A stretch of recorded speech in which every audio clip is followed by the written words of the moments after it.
মেঘ মেঘ বিকেল, বৃষ্টিস্নাত সন্ধ্যা। তো এরকম বৃষ্টিস্নাত সন্ধ্যায় আমার ভাজা পোড়া খাবার খুব খেতে ইচ্ছে করে। তো আজ কি ভাজা পোড়া তৈরি করব সেটাই ভাবছিলাম। তো দেখলাম ফ্রিজে কিছু ঢ্যাঁড়স আছে। তো আমি আজকে ঢ্যাঁড়সের একটি পাকোড়া তৈরি করব। প্রথমেই পাত্রে আমি হাফ কাপের মতন বেসন নিয়েছি 2 টেবিল চামচের মতন কর্নফ্লাওয়ার। আপনারা চাইলে এখানে কর্নফ্লাওয়ারের পরিবর্তে চালের গুঁড়ো অথবা সুজিও ব্যবহার করতে পারেন।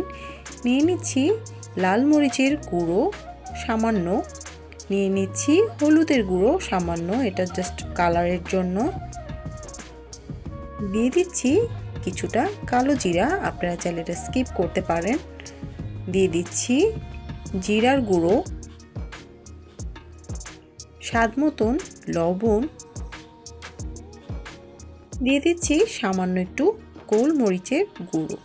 এখন আমি এই শুকনো উপকরণগুলোকে সবগুলো একসাথে সামান্য একটু পানি দিয়ে গুলিয়ে নেব। এভাবে অল্প অল্প করে পানি দিতে থাকবো আর এটাকে গুলিয়ে নিতে থাকবো। আপনারা চাইলে এখানে বেসনের পরিবর্তে ময়দা ইউজ করতে পারেন। এখন আমি অল্প অল্প পানি দিয়ে এই বেসনটাকে খুব ভালো করে মিক্স করে নিচ্ছি। খুব পাতলাও নয় আবার খুব ঘনও নয়, এরকম একটি ব্যাটার তৈরি করব এবং খুব ভালো করে অনেকক্ষণ সময় ধরে এই ব্যাটারটাকে ফেটিয়ে নেব এবং 10 মিনিটের জন্য এটাকে একটু রেস্টে রেখে দেব। আমার বাসায় যে ঢ্যাঁড়সগুলো ছিল সেগুলোকে আমি খুব ভালো করে ধুয়ে নিয়ে মাথাটা ফেলে নিয়েছি। এখন আমি আপনাদেরকে দেখিয়ে দিচ্ছি এটাকে কিভাবে চিড়ে নিব। আপনারা চাইলে আস্ত ঢ্যাঁড়সগুলো ভেজে নিতে পারেন, তবে আমি একটু মাঝখানে চিড়ে নিচ্ছি, তাতে দেখতেও সুন্দর লাগবে এবং খুব তাড়াতাড়ি ভালো মতন ভাজা হবে। তো আমি এভাবে ফুলের আকারে ঢ্যাঁড়সগুলোকে একটু চিড়ে নিচ্ছি।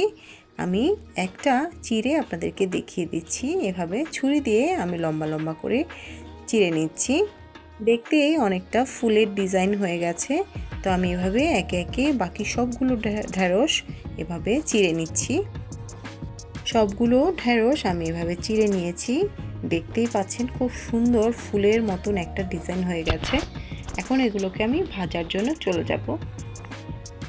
ঢ্যাঁড়সের পাকোড়াগুলো ভাজার জন্য আমি একটি পাত্রে কিছুটা তেল নিয়ে নিয়েছি।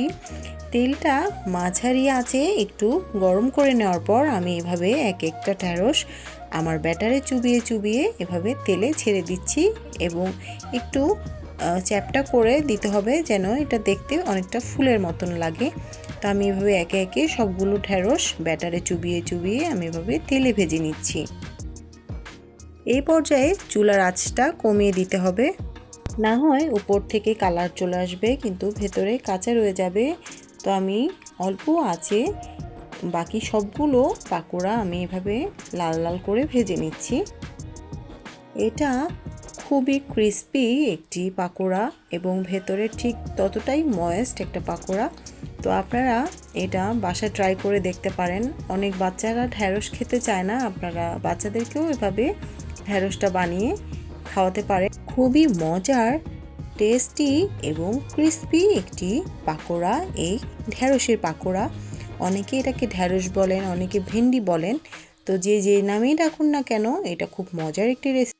দারুণ স্বাদের এই ভেন্ডি পাকোড়া বা ঢ্যাঁড়সের পাকোড়া খুবই অল্প সময়ে এবং অল্প খরচে আপনারা বাসায় সহজেই তৈরি করে নিতে পারেন এবং বাচ্চারা খুব মজা করে এই ভেন্ডি পাকোড়া খাবে।